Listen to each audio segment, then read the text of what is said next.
Hello, I am Yo-Yo. That is when everyone buys a smoke alarm. We'll often consider a problem.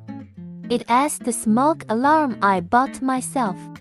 Will it light up or turn on a red light? No indicator light. How do we tell if a smoke alarm is operating? In fact, there is no need to worry about this at all. Because of the smoke alarm, it will definitely have indicator lights installed.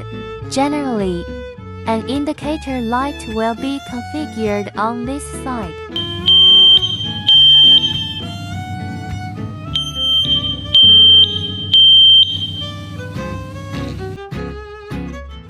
Here, there is also this one with 3 indicator lights.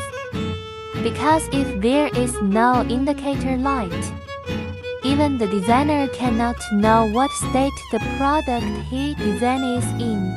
Generally, the indicator light will have 3 prompts: normal status, fault status, and alarm status. 3 states. You don't have to worry about this at all. I don't know if the above answers your doubts.